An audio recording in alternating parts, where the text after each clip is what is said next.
Hei, og velkommen tilbake til AA Gaming. Vi fortsetter med Chains of Satinav, og nå vi på episode 14. Jeg plukket nettopp opp en arm i forrige episode, og jeg tror jeg skal bruke den... Nei vel, jeg skal ikke bruke den til å få opp den backpacken. Ok. The boulder is much too heavy. Kan jeg ta den? The other half is lodged beneath this statue. Ok, kan jeg bruke armen til å bruke den som I hope this wasn't a patron saint of the fairies. The stick fits perfectly into the hole left by the sword handle. If the stick wasn't broken, I could reach the backpack with it. Nuri, repair it. Nuri, could you please? Well, good, thanks. Vel, og lystrer jeg fortsatt, i hvert fall. Atialne mune duleval. Is mantrairelli. Is lera mantrairelli. Okay. I'd feel better if the stick had a barbed hook. Oh, the life's work of the explorer might vanish into the abyss. And that's the kind of disaster I don't want on my conscience. Okay, kan jeg gjøre sånn? The stick fits perfectly into the hole left by the sword handle. Okay. Kan vi nå hente backpacken? Ja! Herregud. Okay. Okay. Og nå må lilla Garen. Jeg håper ikke hun blir helt tullerusk nå. Ok, så får jeg vel snakke med How deg could da. that happen?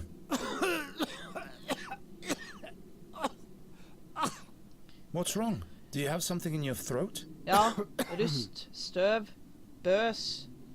I'll leave it closed. I don't want to have to deal with those things. Jeg vil ha den! Jeg skal gi den til han da. Ok, nei vel. Wicker Too far away. Kan vi bruke improvisert? Too short. Ok, det flere sånne ting jeg kan bruke? Your stick is broken. Ok. Hvor havna den hen? It doesn't work that way. Nei vel? Det noe mer her? Det ser ut som det en pinne til der. Men ok. Kan jeg gå ut? We have to save Nuri. Ja, men... Ok, kan jeg bruke den til å få ta på den der? Too short. Ja, ok. Ja vel. Helt greit. I might still need it. Ok, prøv å prate med henne igjen da, så må hun bli... Nuri! Damn. Skal jeg gjøre sånn? I'm out of ideas. Ja, det det. Jeg prøver. Well, no. Nei vel. Not like this. Nei vel. I'm out of ideas. I could... This doesn't... Why should I? I don't want to... Skal jeg... Ok, kan jeg gi den til han? Så kanskje han våkner litt da? Your stick is broken. Her har du pinnen din. Kan jeg ødelegge pinnen hans? It's already broken. Kan jeg fikse han da? I need the other half. Ja, men... ikke den der? The boulder is much too heavy. Kan jeg ødelegge han? Sånn. This time it wasn't my fault.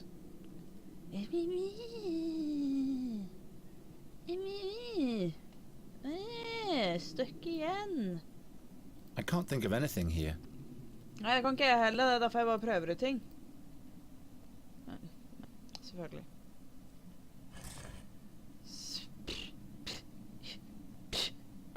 Jeg visste det. Jeg bare testet om dere visste. Ok. Hvor den andre halvparten den da? Hallo.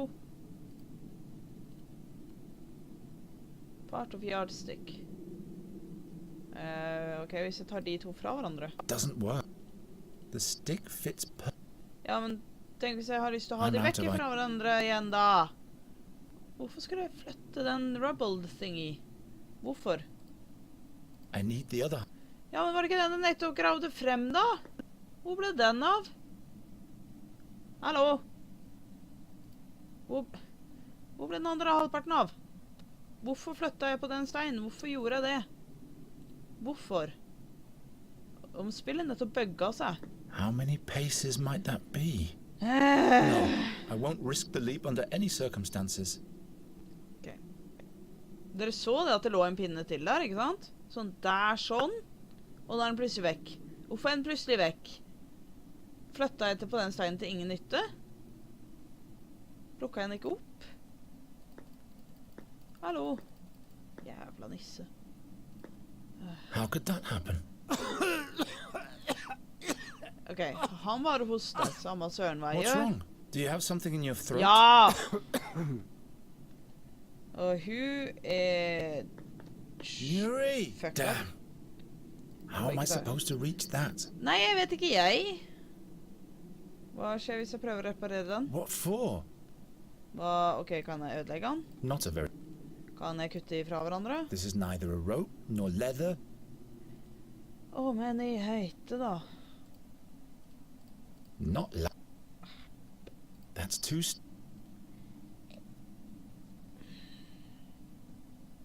Jeg er tom for ideer. Jeg har hengt meg opp i den pinnen, så plutselig bare forsvant. Hvorfor forsvant bare den pinnen? Hva faen skjedde? Ok. Dette her blir atter en episode hvor jeg kaster bort tiden deres. Enjoy!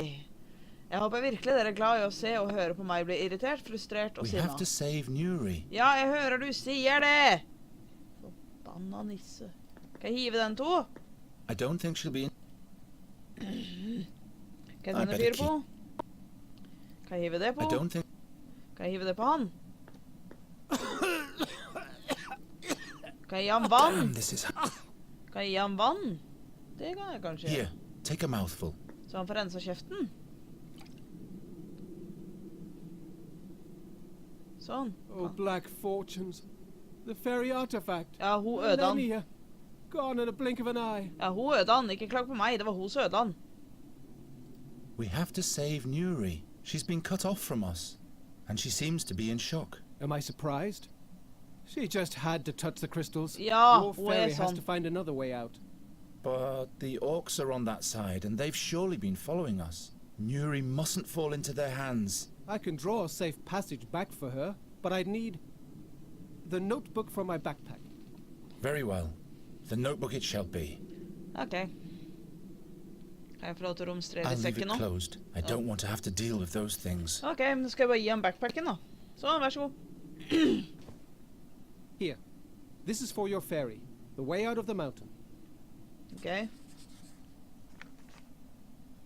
She must run to the mill that's marked here. That's where we'll meet again. Ok. Hvordan får jeg sendt den to?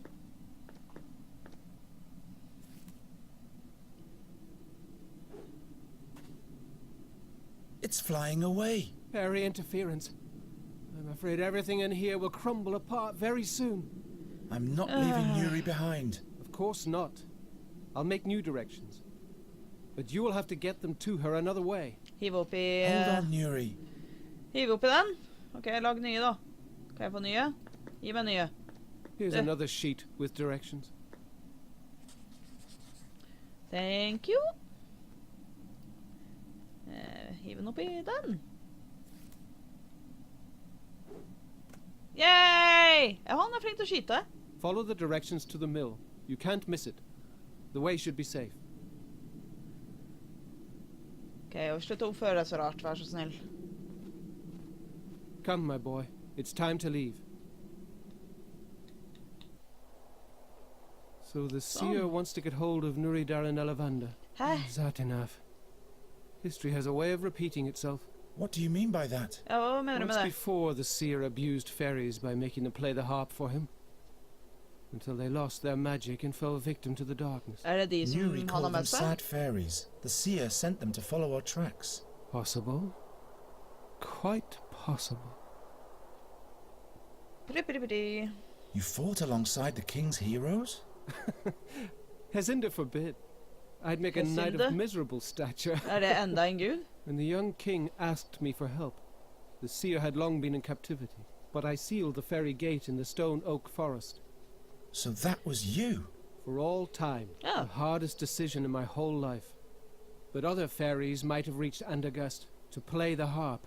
How come you didn't find Nuri at the ferry gate back then? Ja, hvordan det? There were rumors in those times that the heroes had saved a fairy from the seer's clutches, but nobody felt it necessary to introduce her to me before they let her go. Ok. Satinav. Satinav. The Raven mentioned the name once. Can you tell me more about Satinav? You mean the steersman of the barge of time? The irresistible? Ja, vi har hørt en annen. Satinav was a mighty demigod who descended to the underworld to conquer the barge of time. Okay. But the gods punished him for his sacrilege. Now he's chained to the helm of the barge for all eternity and watches the stream of time. Ah. He and he alone can see the past and the future, but not even he can change either of them. Åh, det må ha vært jæklig. Is that why we see the damage the ravages of Satinav cause everywhere? Yes. Yet the damage they cause is not the same in every world. Er det flere verdener? Is there really no way to change the future? Future? Past? What do those words mean? Tomorrow becomes yesterday quite fast, doesn't it? Åh, that was The deep. seer has seen the future. Mine too. Don't believe what every blind man claims to have seen. Why Nuri? There must be other fairies somewhere. A good question. What do you know about Nuri and her homeworld? Jeg vet at du ikke vil hjem. Nuri never told me anything about her background, Perhaps she was scared. of her home. Or her past. The magic of the fairies can turn whole worlds upside down. You mean Nuri's world might have changed since she's been here? Well, that's why she came here in the first place. Ok.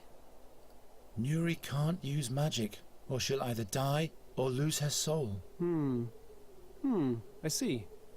We hoped you could help us. I'm afraid I'd have to know more about the world she came from. Do you know where Nuri comes from? I was never able to explore the world behind the stone oak forest portal before I sealed it. But I What a have a shame. theory. Nuri's home world might be the fairyland Narutvana. Nairutvarna. A colourful Nairutvarna. place. A land of bliss.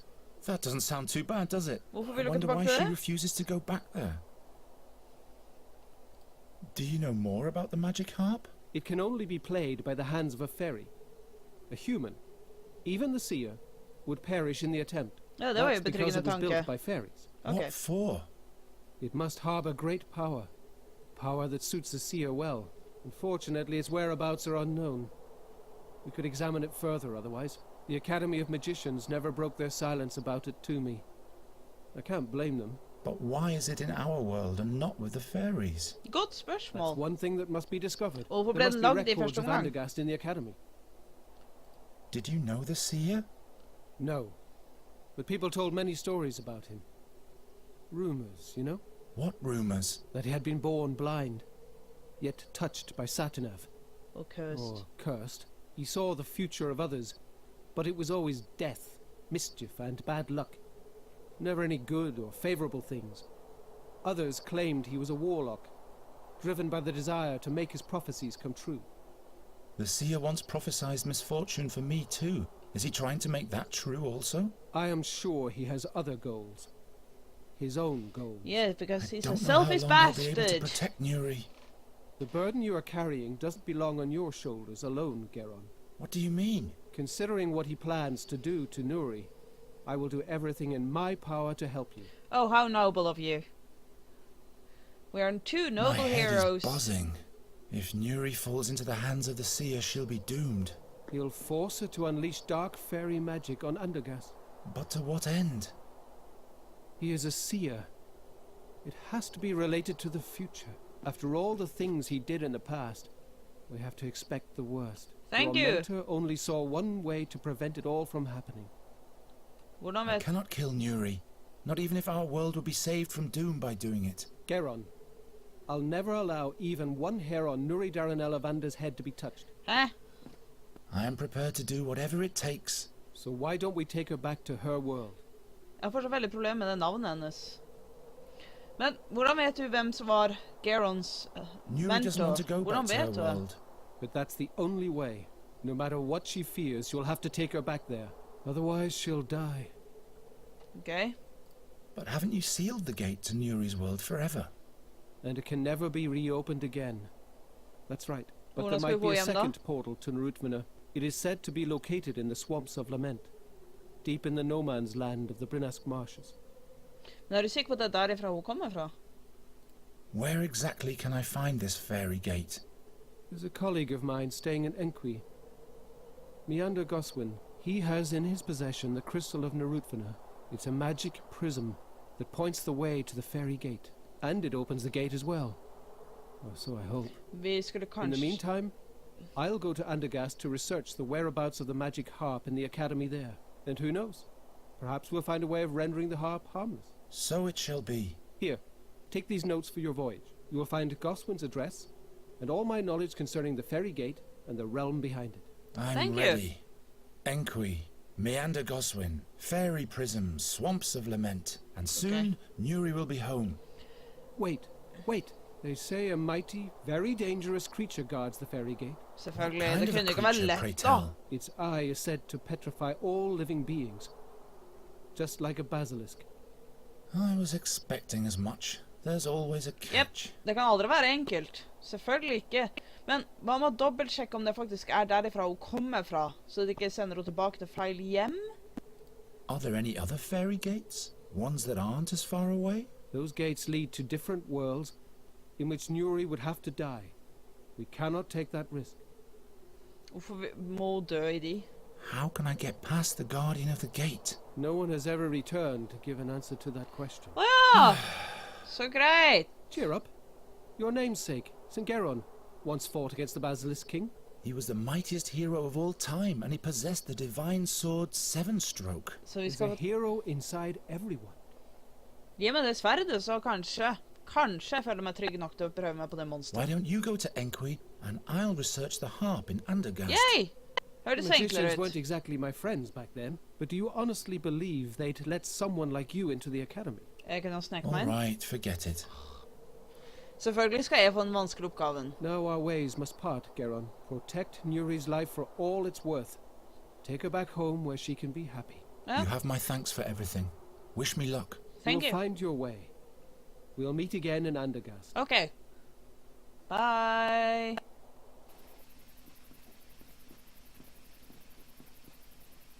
Alright. Da må jeg avslutte episoden der. Nå har vi kommet til en ny bane. Passer veldig, veldig bra egentlig til en ny episode. Så da får dere ha en fin dag videre, eller kveld, alt etter når eller hvor dere ser denne episoden. Og så ses vi I neste episode av The Chains of Satinav. Ha det bra!